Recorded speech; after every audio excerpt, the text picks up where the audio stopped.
2024 जो नगरकोट थाने में मामला दर्ज है एसडीएम को थप्पड़ मारने के मामले में, उसमें नरेश मीणा को राहत मिली है। आज हाईकोर्ट में सुनवाई के बाद में जमानत स्वीकार कर ली गई है। लेकिन हाँ, जेल से बाहर फिलहाल अभी नरेश मीणा नहीं निकलेंगे, हाँ। क्योंकि 167/24 जो नगरकोट थाने में आगजनी से जुड़ा हुआ जो मामला है उसमें अभी जमानत की एप्लीकेशन ही नहीं लगी है और 4 मामले दर्ज थे कुल। तो ये 2 मामले लगातार चलते रहे हैं और आज हाईकोर्ट से एक मामले में नरेश मीणा को राहत मिली है।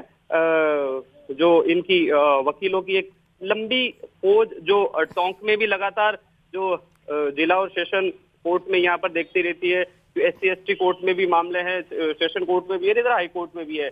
आज महेश चंद्र शर्मा, फतेहराम मीणा और लाखन सिंह मीणा जो एडवोकेट हैं, उन्होंने पैरवी की है। कुल मिलाकर के नरेश मीणा को लंबे समय बाद पहली बार हाईकोर्ट से राहत की खबर है। एक मामले में जमानत मिल गई है और अब आगे के केस है उनमें स्वाभाविक कानूनी प्रक्रिया है उसमें बढ़ेंगे, लेकिन एक पायदान जिसे कह सकते हैं राहत वाली चीज है। लंबे समय बाद जब हाईकोर्ट से और अलग अलग मामलों से जब खबरें इसी तरह की आ रही थी, सुनवाई पर सुनवाई हो रही थी, लेकिन अब ये कह सकते हैं कि लंबे समय बाद नरेश मीणा के लिए राहत की खबर है कि एक मामले में हाईकोर्ट से जमानत मिल गई है। जी, मतलब सीढ़ी के एक पायदान पर वो चढ़ गए जिसपे सफल हुए हैं, ये कहने का मतलब। दौलत, मुझे ये बताइएगा कि एसडीएम को थप्पड़ मारने के मामले में 166/24 मामला था, उसमें जमानत मिली है, लेकिन अभी भी वो जेल में रहेंगे। और कौन से वो 3 केसेस आप बता रहे हैं, 4 केसेस दर्ज थे जिसमें जमानत अभी नहीं मिली है उनको, वो जरा बताइए। देखिए, हाँ, चार मामले दर्ज हुए थे, जिसमें एक थप्पड़ मारने वाला मामला था जिसके अंदर जमानत मिल गई है। एक 166 के अलावा 167/24 मामला है जो आगजनी और उससे जुड़ा हुआ है। हाँ। उसमें अभी हाईकोर्ट में एप्लीकेशन लगी ही नहीं है जमानत की, उसमें एक प्रक्रिया है पूरी, वो कब लगती है। उसके अलावा 2 केस और है, यानी कि 4 केस दर्ज हुए थे, जिसमें हाईवे रोकना, उसके बाद आगजनी, ये थप्पड़ कांड हो गया, उसके अलावा राजकार्य में बाधा, चुनाव प्रक्रिया में बाधा।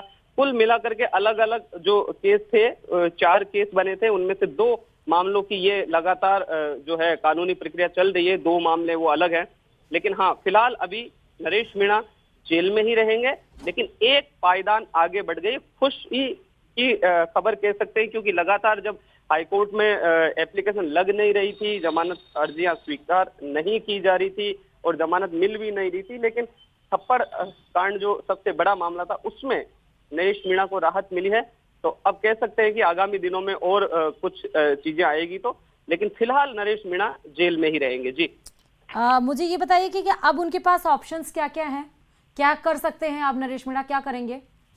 167/24 जो है उसकी जमानत के लिए लगातार वकील है वो प्रयास कर रहे हैं हाईकोर्ट में लगाने की, लेकिन वो स्वीकार नहीं की जा रही एप्लीकेशन।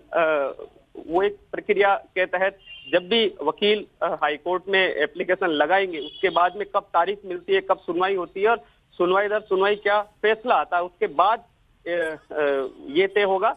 लेकिन हाँ, जब ये चीजें, इसके अलावा भी और जो 2 मामले हैं और टोटल जो केस थे, हालांकि कई मामलों में राहत भी मिली है नरेश मीणा को, जैसे छात्र संघ के छात्र कार्यकाल के दौरान उनके और भी कुछ मामले थे, उनमें भी अलग अलग कोर्ट से राहत मिली है। लेकिन हाँ, बड़ी जो ये थप्पड़ कांड के बाद में जो सुर्खियों में रहे और जेल में अभी नरेश मीणा है, उस एक मामले की कहें तो फिलहाल राहत की खबर नरेश मीणा के लिए, और बाकी जो कानूनी प्रक्रिया है वो वकील लगातार कर रहे हैं, लेकिन फिलहाल नरेश मीणा जेल में ही रहेंगे। जी, ठीक है। उनके वकीलों से कोई बातचीत हो पाई क्या?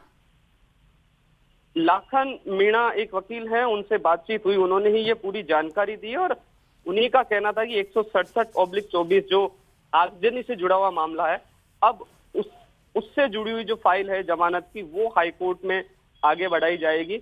उसकी कब तारीख मिलती है, क्या आगे इसकी प्रक्रिया रहती है, वो आगामी दिनों में जो चीजें सामने आएगी वो हम आपको शेयर करेंगे।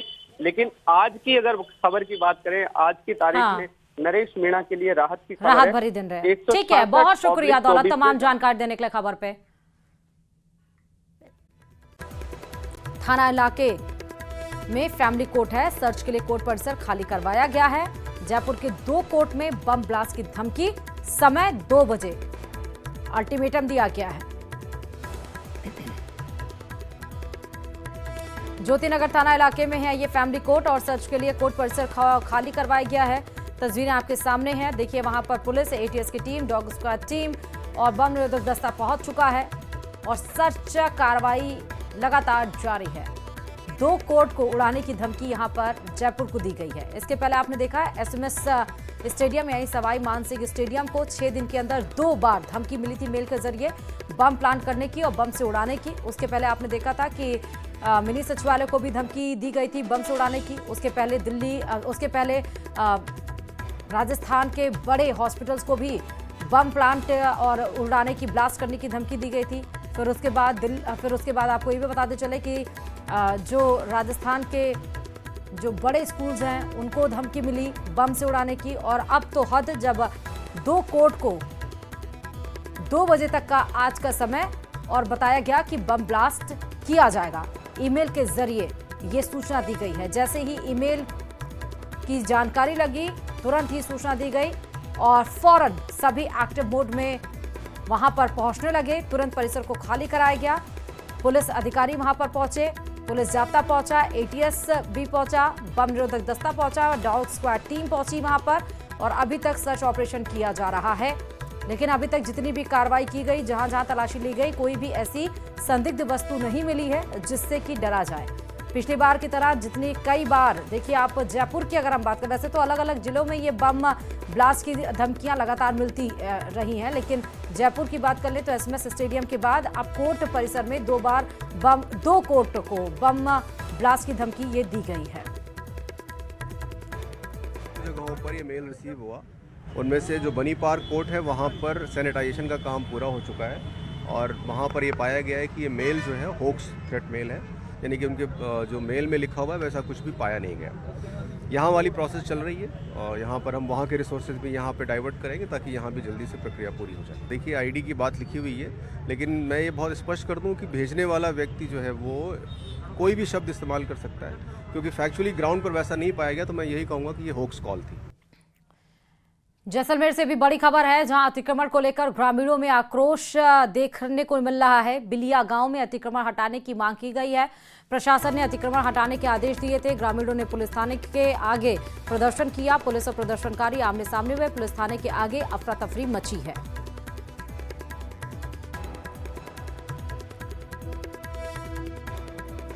बिलिया गांव में अतिक्रमण हटाने की मांग को लेकर देखिए पुलिस और ग्रामीण आमने सामने आ गए। ग्रामीणों ने पुलिस थाने के आगे प्रदर्शन किया है। उनको हटाने के लिए पुलिस ने थोड़ा हल्का बल का प्रयोग किया है। प्रशासन ने अतिक्रमण हटाने के आदेश दिए हैं। ग्रामीणों ने पुलिस थाने के आगे जब प्रदर्शन किया उसके बाद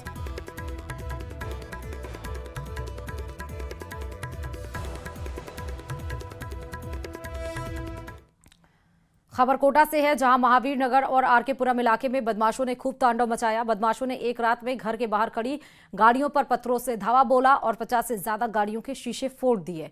वहीं घटना की सूचना पर महावीर नगर थाना पुलिस मौके पर पहुंची। पूरे मामले की जांच में जुट गई है। पुलिस ने मामले में सीसीटीवी फुटेज भी जुटाने शुरू कर दिए हैं। तस्वीरें आपके सामने हैं। तमाम देखिए बाइक पर आते हुए बदमाश आपको पहली तस्वीर में नजर आ रहे हैं। उसके बाद 50 से ज़्यादा गाड़ियों के शीशे जो तोड़े गए हैं, जो घर के बाहर खड़ी थी, उनकी तस्वीरें भी आपको दिखा रहे हैं। तीसरी तस्वीर बीच में वो तस्वीर है जो आरकेपुरम थाने में जब इस बाबत पूरी शिकायत दी गई है। सीसीटीवी फुटेज खंगाले जा रहे हैं, जिसके आधार पर इन बदमाशों की तलाश पुलिस के द्वारा की जाएगी। रात करीब 2 बजे के लगभग पीसीआर से सूचना मिली थी। डी मार्ट के पीछे विवेकानंद नगर में 2 मोटरसाइकिलों पर 4 व्यक्ति हैं जो खड़ी गाड़ियों को खास तोड़ते हुए जा रहे हैं। मौके पर पहुंचे, फुटेज वगैरह देखे, लेकिन साफ फुटेज नहीं आ रहे। करीबन 20-22 गाड़ियों के कांच तोड़ दिए, चलते चलते गाड़ियों में पत्थर मारते। ये अपना डी मार्ट के पीछे मकान है अपना, और सुबह उठने के बाद देखा तो गाड़ी का कांच फूटा हुआ नजर आया। गाड़ी के आसपास देखा तो काफ़ी भीड़ लगी हुई थी। आस पड़ोस वालों को भी पूछा, गाड़ी में काफ़ी फूटे हुए थे कांच, किसी के आगे का फूट रहा है, किसी के पीछे का फूट रहा है। और